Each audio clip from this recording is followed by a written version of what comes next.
말씀 함께 보겠습니다. 구약성경 시편 1편 말씀입니다.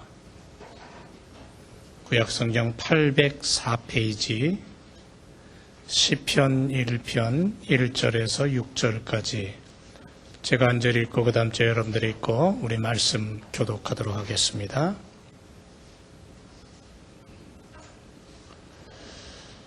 시편 1편 1절 복 있는 사람은 악인의 꾀를 쫓지 아니하며 주인의 길에 서지 아니하며 오만한 자의 자리에 앉지 아니하고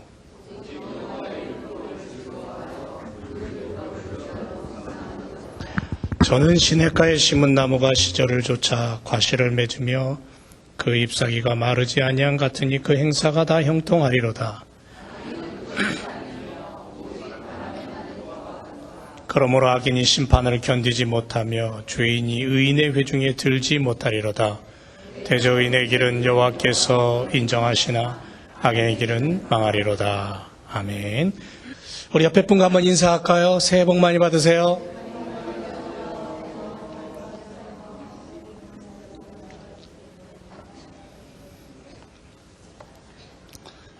오늘 말씀의 제목은 복 있는 사람으로 달려갑시다 입니다. 얼마 전 제가 아마존에다가 물건 하나를 주문을 했습니다. 며칠이 지나니까 제 핸드폰에 갑자기 띵동 하고 문자 메시지가 온 소리가 났어요.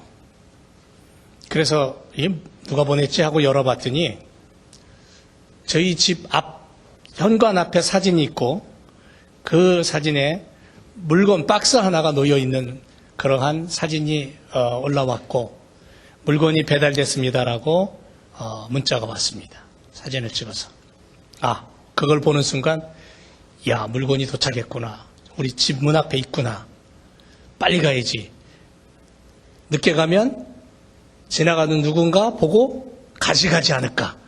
이런 생각에 불이 나게 집으로 갔던 기억이 납니다. 요즘은 드론으로 물건을 배송한다고 하죠. 굉장히 편리한 세상입니다.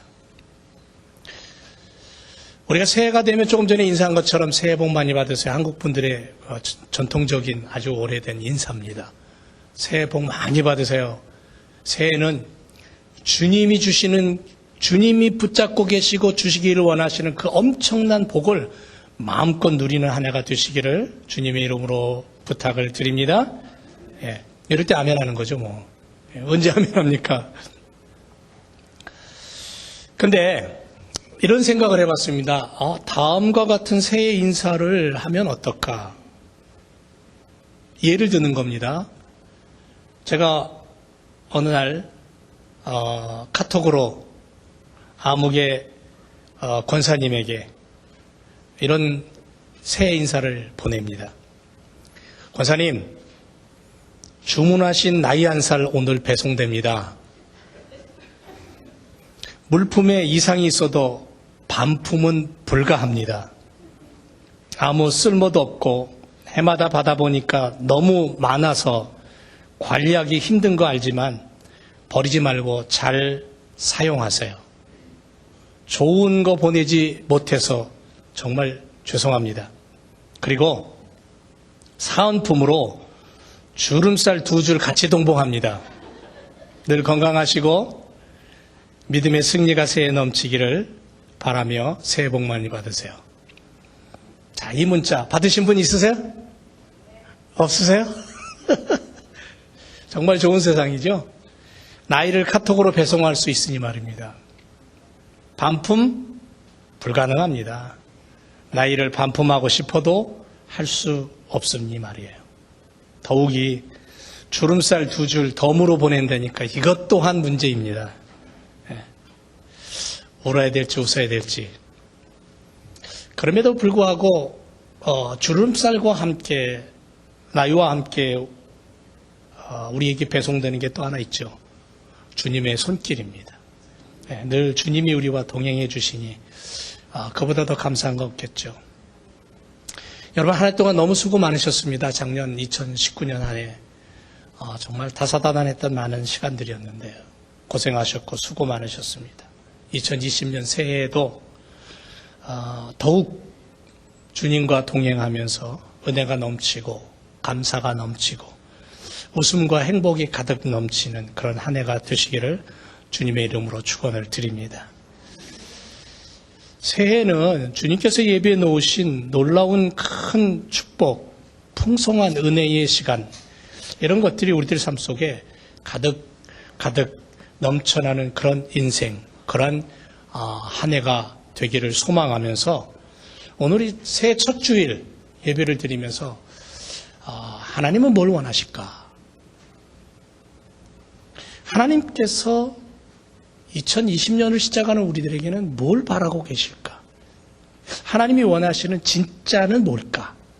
그걸 한번 생각해 보면 좋겠습니다. 창세기 앞부분에 보면 하나님이 6일 동안 세상을 만드실 때에 말씀으로 그냥 만드셨어요. 있어져라. 생겨날지어다. 그냥 그때도 됐어요. 근데 6일째 마지막 부분에서 사람을 만들 때에는 어떤 재료를 가지고 하나님 만드셨어요. 이 흙이라는 것을 가지고 사람을 만드셔요. 손수. 그리고는 그 만들어 놓은 사람에게 당신의 생명을 불어넣어서 움직이고 생각하고 말하고 대화하고 느끼고 때로는 고집도 부리고 때로는 울기도 하고 때로는 웃기도 하는 그러한 정말 살아있는 생명체로 하나님이 만드셨어요. 그리고 보시기엔 너무너무 좋아서 야, 너 내 아들 하자, 내 딸 하자. 그렇게 하나님이 당신의 피조물을 당신의 자녀 삼으셨어요. 그러면서 그 자녀에게 하나님이 주신 게 뭐냐 하면 에덴 동산을 주셨어요. 아담과 하와에게, 최초의 인간 아담과 하와에게 주신 그들의 삶의 터전이 어디냐면 에덴 동산이에요. 근데 여러분, 이 에덴 동산을 가만히 보면 인간이 살기에 차고 넘치는 환경과 조건과 모든 걸 주셨어요. 100% 우리가 생각하는 100%는 이거는 우리의 생각의 완벽함이죠. 그런데 하나님의 에덴 동산을 주실 때 아담과 하와에게는 100%, 200% 아니 1000% 만 프로 차고 넘치는 그러한 놀라운 환경, 삶, 모든 것들을 다 주셨어요. 그 얘기는 뭐냐면 하나님이 당신의 자녀들에게 하나님이 당신의 자녀들을 향하여 가지고 계신 그 마음이 뭔가를 우리가 알 수 있는 거예요. 여러분, 우리 자녀들을 키우잖아요. 자녀들을 향한 부모된 엄마 아빠의 마음은 어떻습니까? 어떠세요? 여러분들 마음은 어떠세요? 자식을 향한 부모의 마음이 어떠냐는 거죠. 작은 것 하나도 놓치지 않고 내가 좀 불편해도 그냥 쏟아붓고 해주려고 하잖아요. 부모의 마음이, 우리 하나님 아버지의 마음이 똑같아요. 아니, 더 커요. 결국은 하나님이 아담과 하와를 손수 만드시고 생명까지, 하나님의 생명까지 주시고 에덴 동산을 주시고 그 과정을 성경에서 읽어보면 하나님의 마음이 느껴져요. 그건 뭐냐면 내 자녀가 행복하기를 원하는 거예요. 내 자녀가 마음껏 누리기를 원하는 거예요. 내 자녀가 복받기를 원하는 거예요. 근데 그 하나님의 마음이 오늘 시편 1편에 그대로 드러나 있어요. 시편 1편은 성경 전체를 이야기하는 거예요. 하나님의 아버지의 마음을. 복 있는 사람은 성경의 하나님은 오늘 우리들을 향해서 어떤 사람으로 살기를 원하느냐, 어떤 인생이 되기를 원하느냐, 복받는 인생이 되기를 원하는 거예요. 복을 누리는 인생이 되기를 원하는 거예요. 에덴 동산에 주셨던 하나님의 그 복을 이 땅에 살면서 마음껏 누리기를 원하시는 거예요. 근데 우리는 그걸 어디에 뺏겼냐면 어둠의 세력인 사탄에게 다 뺏겨버렸어요. 그 유혹에 넘어간 거죠.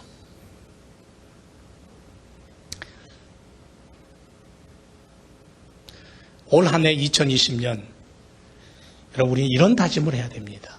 나는 복 있는 하나님의 자녀로 살겠다. 하나님이 복 주시기를 원하신다라는 그 약속을 내 안에서 그대로 성취하며 살겠다. 이런 다짐이 필요하다는 거죠.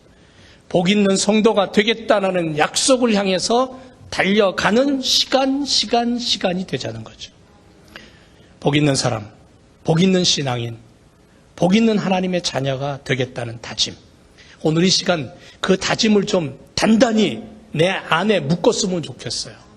새해가 되면 여러분들 새로운 계획을 세우고 어떤 결심을 하고 어떤 마음의 다짐을 하죠. 그런데 며칠이 못 간다고요? 작심삼일 이렇게 얘기하죠. 예. 그러나 하나님이 주시는 그 복을 누리겠다라는 약속은 52주 1년 365일 끊어지지 않았으면 합니다. 자, 하나님의 백성이 되기 위해 그렇게 하나님의 소망을 품고 사는 새해. 천국 백성의 삶의 원리가 뭐냐? 시편 1편을 얘기하는 거예요. 하나님의 자녀된 성도들이 이 땅을 살아가는 삶의 자세가 뭐냐? 시편 1편에서 얘기하는 거예요. 복 있는 사람이란 다른 말로 얘기하면 행복하다, 멋멋하는 사람은 이런 의미예요. 아, 나는 행복하다. 무엇 하기 때문에. 아, 나는 행복한 사람이구나. 무엇을 하는 사람이므로 하나님께서 제시하신 삶의 길을 똑바로 걸어가는 것, 그것 자체가 복이고, 이런 삶으로 인해서 하나님께서 주시는 번영과 성공이 곧 복이다라는 거죠. 이해하시겠어요? 하나님께서 제시하신 삶의 길을 똑바로 걸어가는 인생, 그 자체가 복이고, 그런 삶으로 인하여서, 그런 인생을 삶으로 인하여서 하나님께서 주시는 번영, 하나님께서 주시는 성공, 하나님께서 주시는 어떠한 은혜, 이것이 곧 복이다라는 거예요. 2020년 한 해 우리 모두가 이 복으로 똘똘 뭉쳐서 살아가는 인생이 되어야 될 줄로 믿습니다. 그래서 복 있는 사람이 되어서 하나님께 주시는, 하나님께서 허락하신 그 놀라움을 간증하고 이야기할 수 있는 인생. 교회 다닌다고 하면서 하나님 말씀을 들여다보고, 아, 나는 하나님의 자녀야, 나는 구원받아서 나는 죽어도 천국 가, 그러면서 입만 열면 뭘 얘기하냐면, 아, 왜 인생이 괴로워? 내 인생은 왜 이래? 그건 정반대. 전혀 안 맞잖아요, 앞과 뒤가. 그래서 어떤 분은 이런 찬송을 정말 싫어한대요. 전부여 의지옵소서 손 들고 옵니다. 이 찬송 있죠? 되게 좋아해요, 한국 분들. 우리 어머니 세대는요, 이 찬송을 늘 불렀어요. 천부여 의지옵소서 손 들고 옵니다.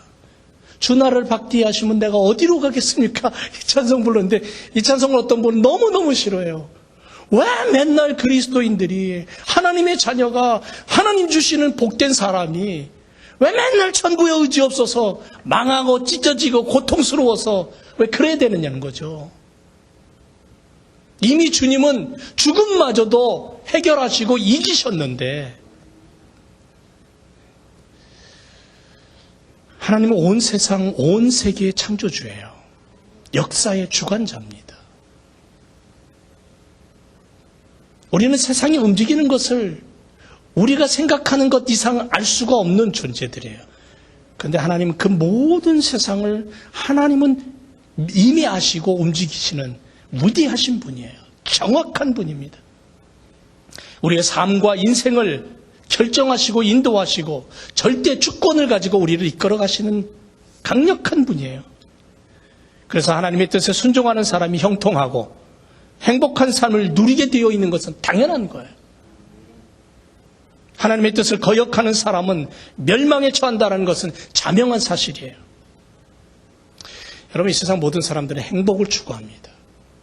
복받기를 원합니다. 특히 한국 분들, 한국 사람들 복이라는 단어를 너무너무 좋아합니다. 실제로 행복한 삶을 사는 사람은 사실은 근데 소수에 불과하다는 거죠. 여러분 행복하십니까? 2019년 행복하셨습니까? 이렇게 물어본다면 당신 그리스도인이죠. 당신 성경 믿죠? 하나님 믿죠? 행복했습니까? 우리 인생을 향해서 성경은 이렇게 말합니다. 진정한 행복의 길을 발견하라고. 그리고 그 길이 어디인가를 가르쳐주고 있습니다. 새로운 한 해를 시작하는 하나님의 자녀들에게 진정한 행복을 누리고 사는 길이 무엇인가를 우리는 오늘 말씀을 통해서 내 안에 담아야 될 줄로 믿습니다. 복 있는 사람이 되기 위해서 어떻게 해야 됩니까?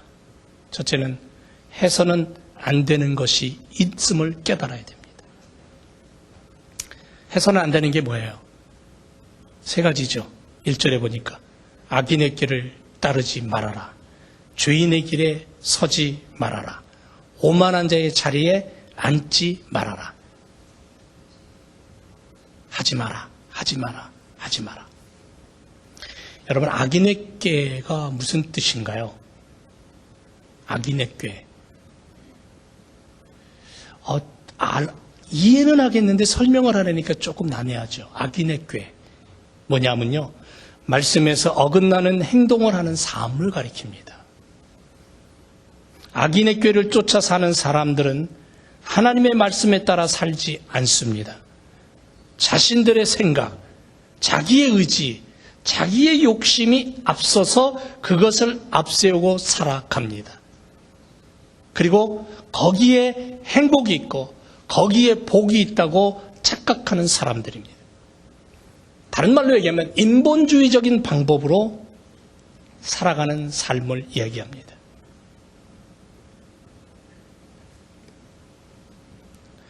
그래서 악인의 꾀라고 시편 1편에는 이야기합니다. 복 있는 사람은 이와 같은 인본주의적인 방법으로 살지 않습니다. 하나님의 말씀이 삶의 등불이 되어 살아갑니다. 신본주의적인 삶을 살아가는 태도를 말합니다. 하나님의 말씀이 삶의 목표인 사람을 가리키는 겁니다. 이게 복 있는 사람이에요. 근데 복 있는 사람이 눈도 돌리지 말아야 될 게 뭐냐면 악인의 꾀입니다. 이건 하나님의 말씀이 아니야. 이건 하나님의 명령이 아니야. 분명히 알아야 된다는 거죠. 아니야. 야, 1년에 365일이 주일이고 주일은 52주야. 그러면 너 하나님 잘 믿지만 한 번쯤은 주일날 너 가난한 자들한테 가서 그냥 같이 놀아줘도 되지 않아? 그럴듯 보일 수도 있어요.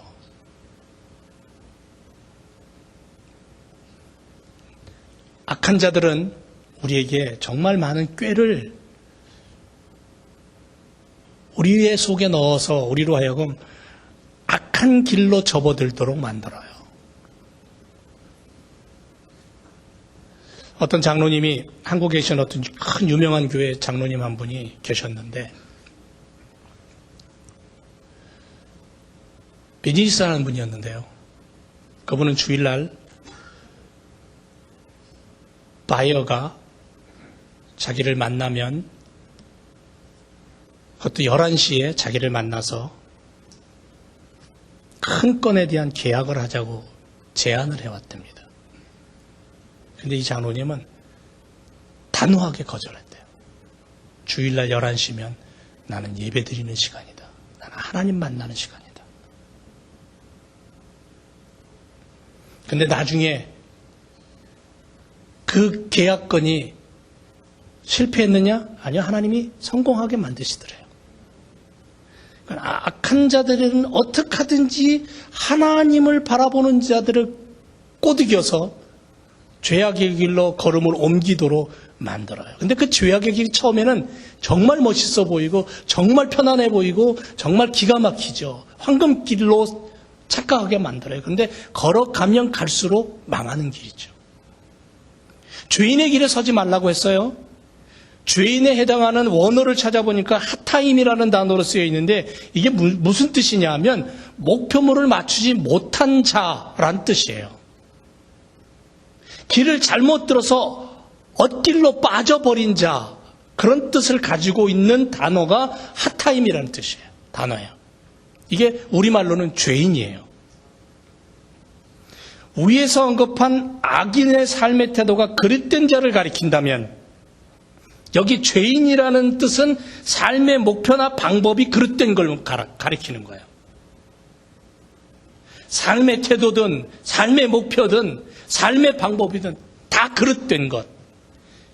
이것이 악인의 꾀고 이것이 죄인의 길이다. 성경은 우리에게 분명하게 얘기하는 거죠. 늘 언제나 사람을 이용해서 사람을 망가뜨리고 자신의 욕망 때문에 하나님마저 자신의 이권으로 이용해버리는 그런 삶의 방법을 가지고 살아가는 사람들. 정도에서 벗어나 빗나간 길을 걸어가며 비틀거립니다. 술 취한 사람처럼.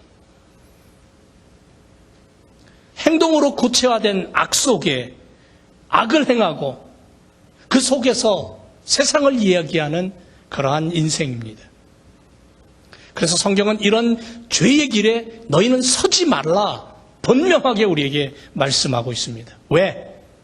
왜냐하면 하나님의 자녀들이고 성령께서 내주하시는 하나님의 일꾼들이기 때문에, 그러므로 우리는 하나님의 백성이기 때문에, 하나님의 사람이기 때문에 거기에 서지 말고 거기에 따르지 말아라 분명하게 얘기합니다. 더 나아가서는요, 오만한 자리에도 앉지 말라는 거예요. 오만한 자라는 단어가 히브리어에 가니까 레침이라는 단어로 쓰여 있는데 여기 무슨 뜻이냐면요, 조롱하는 자, 비웃는 자라는 뜻을 갖고 있어요. 하나님을 바라보고 하나님을 중심으로 살아가는 인생을 향하여서 비웃는 거예요. 심지어는 하나님을 모독하고 하나님을 회방하고 하나님이 없다 합니다. 자신의 능력과 실력과 자신의 권력을 믿고 살아가는 사람들이죠. 근데 성경 보니까 그런 사람들이 정말 다 망했어요. 오만한 자입니다. 그래서 오만한 자를 뭐라고까지 얘기하냐면요, 죄의 정상의 자리에 있는 사람, 이렇게 얘기합니다. 복 있는 사람은 창조주 하나님과 하나님의 피조물 된 인간의 분명한 차이를 알고 겸허하게 하나님 앞에 엎드려 하나님을 의지하고 하나님을 붙잡고 살아가는 인생을 사는 자들입니다. 분명히 우리가 오늘 깨달아야 될 건 뭐냐면요, 쫓다, 서다, 앉다, 이 이야기는 뭐냐면 죄악의 점진적인 모습을 나타내는 거예요.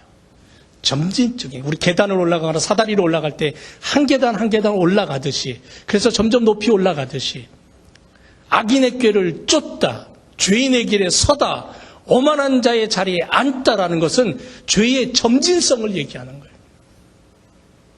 결국 한 걸음 한 걸음 우리 인생은 죄를 향해서, 어둠을 향해서, 죄악을 향해서, 하나님의 멸망을 향해서 걸어가고 있다. 우리가 처음부터 죄악을 경계하고 미혹당하지 말아야 할 이유가 바로 이 죄악에 대한 성질 때문에 그래요. 그래서 야고보 사도는 야고보 1장 15절에서 뭐라고 말하냐면요, 욕심이 잉태한 즉 죄를 낳고 죄가 장성하면 사망을 낳는다, 그렇게 우리에게 경고하고 있습니다. 이들의 결과가 어떻습니까? 이들의 결과를 보면 바람에 나는 겨와 같다는 거죠. 바람에 나는 겨와 같다는 건 무가치성입니다. 불확실성입니다. 안전하지가 않습니다. 성경에 보면 알곡과 쭉정이의 비유를 얘기하면서 결국은 쭉정이 같은 인생, 바람에 날리는 불안함과 허망함과 고달픔의 인생을 살아가는 자들. 그래서 악인은 그 뿌리가 황량한 사막이에요. 나무가 잘 자라려면 뿌리를 물가에다 둬야 돼요. 좋은 땅에다 둬야 돼요. 그런데 이들은 바람에 나는 겨와 같다고 말합니다. 그래서 그들은 심판을 견디지 못하고 의인의 회중에도 들지 못한다. 다시 말하면 형벌이에요. 징벌이 기다리고 있다는 것. 지옥이 기다리고 있다는 거죠. 지옥은 성경에서 여러 군데서 표현하고 있잖아요. 꺼지지 않는 불못 같은 곳. 소금으로 불을 치듯 하는 것. 무서운 곳이죠. 결국 하나님은 이러한 자들을 엄중하게 심판하시고, 본문에서 뭐라고까지 얘기하냐면 견디지 못하며 라고 얘기합니다. 견디지 못하며. 악인들이 심판 속에서 절대로 살아남지 못할 것이다라는 그러한 분명한 못 박는 선언이에요. 의인의 회중에 들지 못한다.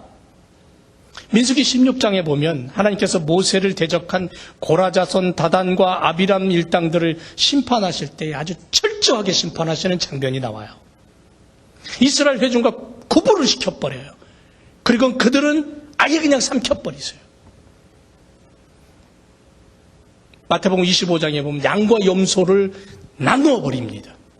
마태복음 13장에 보면 알곡과 가라지를 나누어 버리시듯이 마지막 시간에 하나님은 당신의 심판대 앞에서 의인과 악한 자들을 나누어 버리시는 거예요. 도저히 구원받을 길이 없는 거죠. 결국은 어떻게 된다? 망한다. 여기서 길이라고 표현됐습니다. 6절에 보니까 의인의 길, 악인의 길이라는 단어가 나옵니다. 이 길이라는 단어는 뭘 말하냐면요, 사람들이 인생을 살아가면서 지향하는 삶의 궁극적인 목표 또는 삶의 태도를 의미하는 거예요. 이 길을 걷는 죄악 속에 뒹구는 인생, 그 뒹구는 인생 속에 하나님은 그냥 내버려 두시는 거예요. 하나님 관심 없는 거예요. 결국은 사망의 길이고 망하는 거죠. 시편 1편에서 이렇게 분명하게 대비시켜서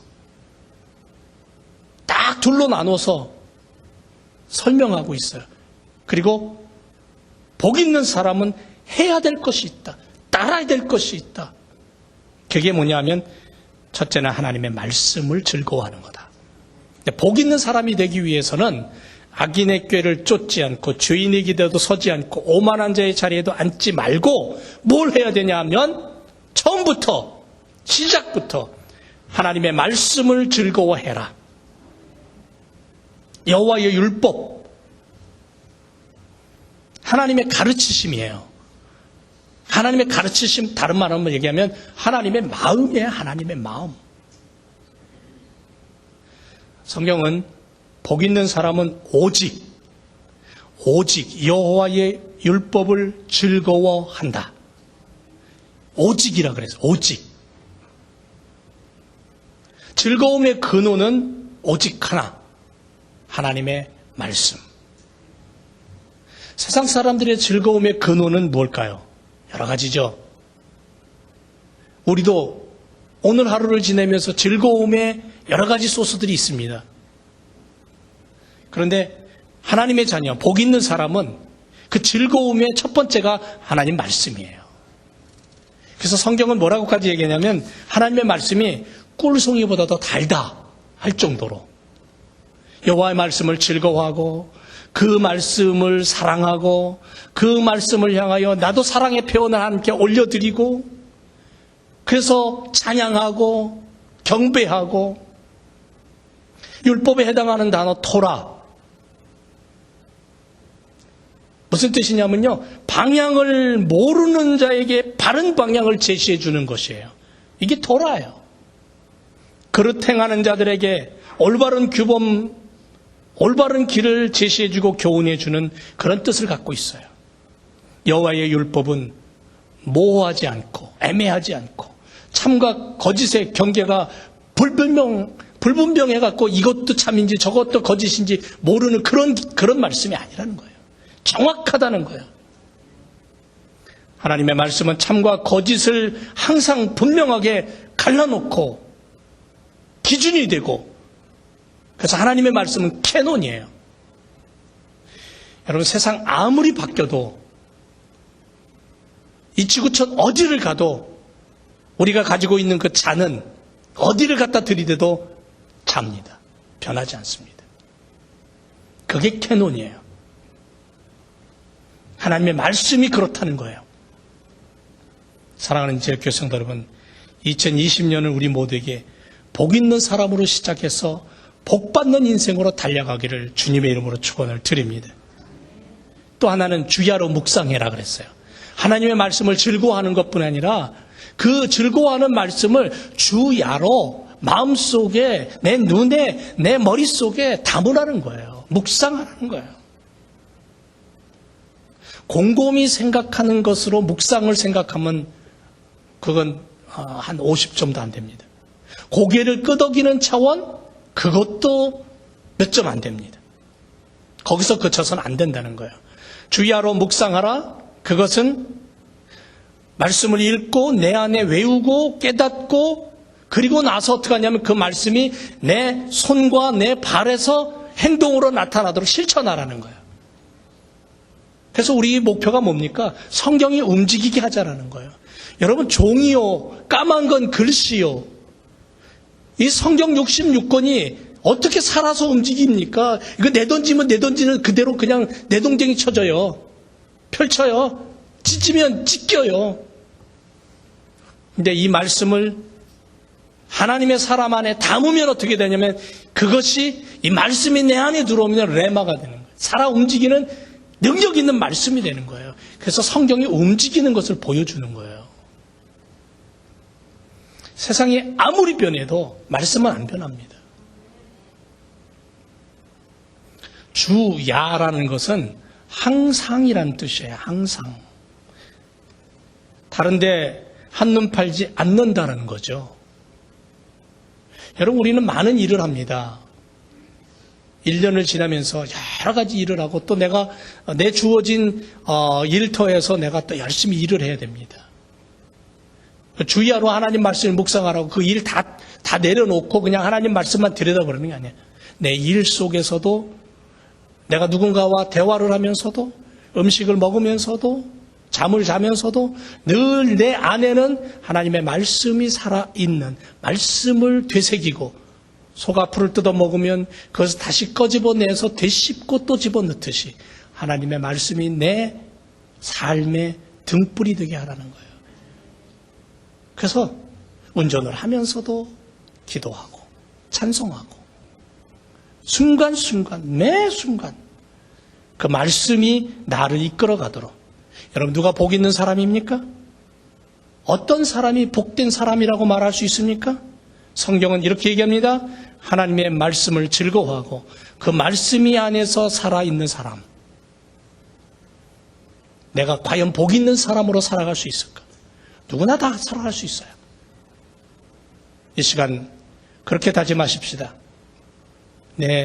2020년 내가 이 한 해를 살아가는 동안 나는 복 있는 사람으로 하나님의 말씀을 즐거워하고 묵상하겠다. 복 있는 사람의 결과가 뭐죠? 형통한다 그랬어요. 형통한다. 안전함과 번영과 안락함과 풍성함이 넘치는 행복한 인생이다.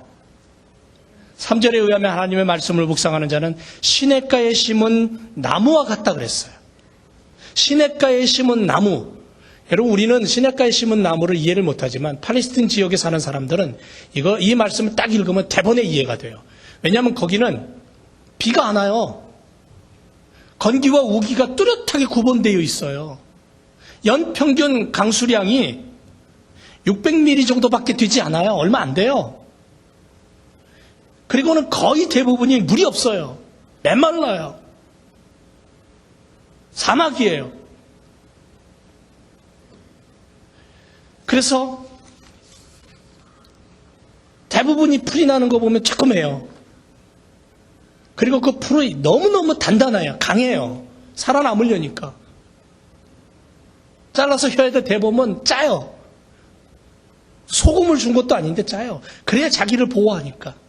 그 뜨거운 태양빛에서 살아남을 수 있으니까. 그런데 예외적으로 오아시스가 가끔 있어요. 물이 흐르는 곳이에요. 그 주변은 큰 나무들이 있고 열매가 주렁주렁해요. 사시사철 푸르러요. 2020년 하나님의 놀라운 손길로 보호하심과 인도하심과 지켜주심과 역사하심과 기도에 응답하셔서 걸음걸음마다 하나님이 길을 여시고 문제가 있으면 해결해 주시고 내가 때로는 넘어지고 쓰러지면 나를 일으켜 세우시고 때로는 병들었을 때 나를 고쳐주시고 내게 용기 주시는 그 하나님의 손길이 이 한 해에 가득하기를 주님의 이름으로 축원을 드립니다. 이게 하나님의 인도하심과 보호하시며 시냇가에 심은 나무가 시절을 쫓아 가시를 맺고 그 잎사귀가 마르지 않냐 같으니 그 행사가 다 형통하다. 이 하나님이 당신의 자녀들에게 주시는 복이에요. 당신의 자녀들에게 이걸 너무너무 주고 싶으셔요. 근데 우리는 이걸 못 누리는 거예요. 왜? 우리 안에 죄의 옷이 너무 단단히 껴입었어요. 세상의 욕망의 옷이 너무 나를 꽉 둘러싸고 있어서 이 하나님의 축복이, 이 하나님의 손길이 나에게 오기에는 너무너무 시간이 오래 걸리고 벅찬 거예요. 그래서 가능하다면 세상의 옷을 벗으라는 거예요. 내가 이 땅을 살아가면서 습관되어 있는 것들을 벗어 던지라는 거예요. 여러분, 우리는 만약에 부흥회를 하면 부흥 집회를 해서 막 말씀이 선포되고 그러면 은혜 받고 성령 충만하면은 예전에 어떻게 되는 줄 아세요? 한국 초창기 때에는 산속의 기도원마다 사람이 바글바글 했어요. 그리고 얼마나 성령이 충만했냐 하면 기도하면 죽을 병이 그냥 다 떨어져 나갔어요, 막. 근데 요즘은 안 되잖아요. 안 돼요. 근데 어디는 되는 줄 아세요? 아프리카 가면 돼요. 모슬렘 땅에 가면요, 지금도 그런 기적이 나타나요. 우리는 기적이라 그러죠. 하나님한테는 기적 아니에요. 하나님 당신의 자녀들의 기도를 들으시고 치유하시는 거예요. 내가 맞음으로 너희가 나음을 입었다고 예수님 말씀했잖아요. 우리는 왜 안 되냐면 세상에 너무 좋은 옷으로 치장하고 있기 때문에 말씀이 들어와서 역사할 수가 없는 나 자신의 단단함으로 무장되어 있기 때문에 그래요. 복 있는 사람이 어떤 사람이냐면 세상의 옷을 자꾸 벗어버리고 하나님의 은혜의 옷을 자꾸 입는 삶을 사는 거예요. 그래서 말씀을 묵상하고 말씀을 즐거워하고 말씀 속에 빠지고 말씀이 나를 주장하도록 나를 만들고 내 고집을 이겨낼 수 있도록. 왜? 나는 자유의지를 가진 인간이기 때문에 내가 원하는 대로 돼요. 내가 생각한 대로 행동해요. 근데 내 생각 속에 하나님의 말씀으로 내가 행동하면 하나님의 은혜가 나타나지만 내가 내 욕심대로 행동을 하면 하나님의 은혜는 사라져요. 하나님 인격적인 신분이기 때문에 내가 하나님을 노하면 하나님 일 안 하셔요. 하나님 안 오셔요. 그냥 내 곁에 계시지만 역사하지 않으셔요. 그러니까 하나님과 내가 대할 때는 인격 대 인격으로 되는 거예요. 내가 내 아내와 남편을 대할 때도 내 아내, 옛날에는 여자를 그 숫자에도 넣지 않고 그 족보에도 넣지 않았기 때문에 여자는 물건처럼 막 천대하던 시절이 있었잖아요. 요즘도 그런 식으로 여자 별거 아니야 그러고는 막 천대했다 큰일 나죠. 예? 난리 납니다. 요즘은 인격이에요. 어린아이도 인격인 것처럼 내가 하나님을 대할 때 하나님을 인격적인 하나님으로 내가 그분을 대할 때 하나님도 나를 하나의 인격적 존재로 하나님이 내 안에서 내가 하나님 안에서 놀라운 복의 사람으로 살아가는 거예요. 인정하신다 그랬죠. 인정하신다. 의인의 길은 여호와께서 인정하신다. 아까도 말씀드렸습니다만 길이라는 것은 사람이 지향하는 삶의 궁극적인 목표예요. 삶의 자세예요. 근데 그걸 인정하셔요. 내 걸어가는 인생을 하나님 인정하셔요. 보시고. 과거에 내가 이렇게 살았지만 내가 지금 하나님의 말씀을 붙잡고 하나님이 내 인생의 주인이 되어주세요. 내가 하나님만 의지하면서 살겠습니다. 비록 내가 습관되어 있는 내 인생길을 내 마음대로 걸어갈 때가 있지만 하나님 나를 그럼에도 불구하고 여기까지 인도하셨으니 내가 어떡하든지 하나님 말씀을 바라보며 살겠습니다. 그럼 하나님이 깊은 관심과 애정을 가지고 나를 보셔요. 그리고 그 길을 인정하셔요. 인정하신다는 건 얘기는 뭐냐면요. 격려하신다는 거예요. 격려하셔요. 등을 밀어주셔요. 야, 잘한다. 가, 얼른 가. 그 길, 오케이.